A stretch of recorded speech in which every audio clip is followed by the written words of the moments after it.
ലോകത്തിൽ ഇന്നും നിലനിൽക്കുന്ന അതിപൗരാണിക ആയോധന കലയായ കളരിയുടെ മഹത്വം വിളിച്ചോതുകയാണ് ഹൈറേഞ്ചിലെ ഒരു കുടിയേറ്റ ഗ്രാമവും കളരി സംഘവും. കാഞ്ചാർ വെള്ളിലാങ്കണ്ടം ഓലിക്കൽ കളരി സംഘത്തിന് 3.5 പതിറ്റാണ്ട് തികയുമ്പോൾ ഇവിടുത്തെ കളരിയും കളരിമുറകളും ലോകശ്രദ്ധ ആകർഷിക്കുകയാണ്.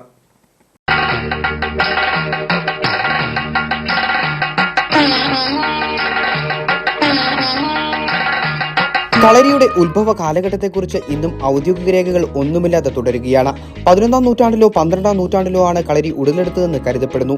എന്നാൽ കേരളത്തിലെ സാംസ്കാരികവും പരമ്പരാഗതവുമായ ആയോധന കലാരൂപമായി എക്കാലവും കളരി സ്ഥാനം പിടിച്ചു പോരുന്നു. 108 മർമ്മങ്ങളെ അടിസ്ഥാനമാക്കിയുള്ള ഈ ആയോധന കലാരൂപം കേരളത്തിന്റെ ചരിത്ര വഴികളും വലിയ പങ്കാണ് വഹിക്കുന്നത്. ഒരു വ്യക്തിയുടെ ശാരീരികവും മാനസികവുമായ വ്യക്തിത്വ വികസനത്തോടൊപ്പം ധർമ്മവും സത്യസന്ധതയും ഊർജ്ജസ്വലവുമുള്ള ഒരു സമൂഹത്തെ സൃഷ്ടിക്കുക എന്നതാണ് കളരിയുടെ ലക്ഷ്യം.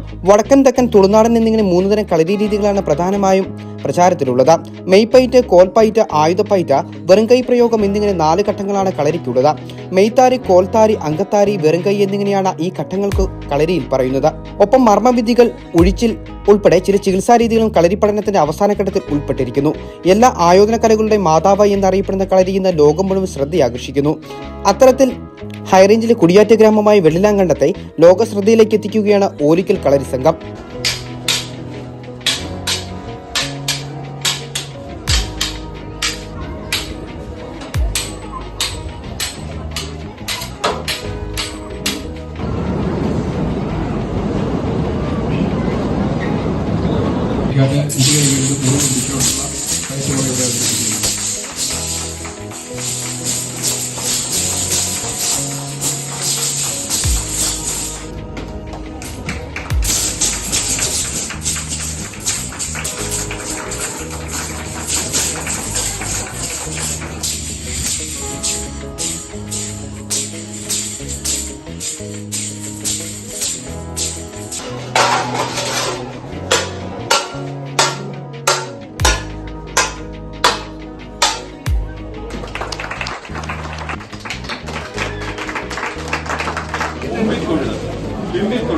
വലതിറങ്ങി ഇടം വലം തൊടുക, മുട്ട് തൊട്ട് മൊയ്പ് തൊട്ട്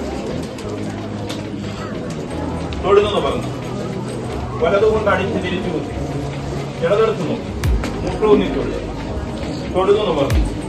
1990കളിൽ ഓലപ്പുരിയിലാണ് ഓലിക്കൽ കളരിയുടെ തുടക്കം. നിലവിൽ 36 വർഷം പിന്നിടുമ്പോൾ ആശാൻ OK ജഗതിക്കൊപ്പം ആയിരക്കണക്കിന് ശിഷ്യഗണങ്ങളാണുള്ളത്. ദൈവപ്രീതിക്കായി പൂജാ കർമ്മങ്ങളോടെയാണ് കളരി അഭ്യാസങ്ങൾക്ക് തുടക്കമാവുന്നത്. ഒപ്പം ആയുധ പൂജകളും നടക്കും. പഠനം നടത്തുന്ന കൊച്ചുകുട്ടികൾ മുതൽ കച്ചമുറുക്കി കളത്തിലിറങ്ങും. പിന്നീട് വിവിധ വണക്കങ്ങൾക്ക് ശേഷം വിവിധ മെയ് വഴക്കങ്ങളും അഭ്യാസങ്ങളും നടത്തും. ശേഷം കൈപ്പോര് മുതൽ വാൾപ്പയറ്റ ഉറുമി അഭ്യാസം വരെ ആവേശം കൊള്ളിക്കുന്നതാണ്. എന്നാൽ ഒടുവിലെ പന്തം ഉപയോഗിച്ചുള്ള കളരിയിനം സാഹസികത പകർന്നു നൽകുന്നതാണ്. ഈ അഭ്യാസ പ്രകടനങ്ങളൊക്കെ ഹൈറേഞ്ചുകാർക്ക് ഓലിക്കൽ കളരി സംഘത്തിന്റെ വാർഷിക ദിനത്തിൽ കാണാനാകും. വിദേശീയരും സ്വദേശീയരുമായിട്ടുള്ള നിരവധി ആളുകളാണ് അന്നേ ദിവസം കളരിക്കളത്തിന് ചുറ്റും ഒത്തുകൂടുന്നത്. കളരിയുടെ മഹാത്മ്യവും ഗുണങ്ങളുമെല്ലാം ഓരോരുത്തരിലും പ്രദർശനത്തിലൂടെ പകർന്നു നൽകുകയാണ് ജഗതിയാശാനും ശിഷ്യഗണങ്ങളും.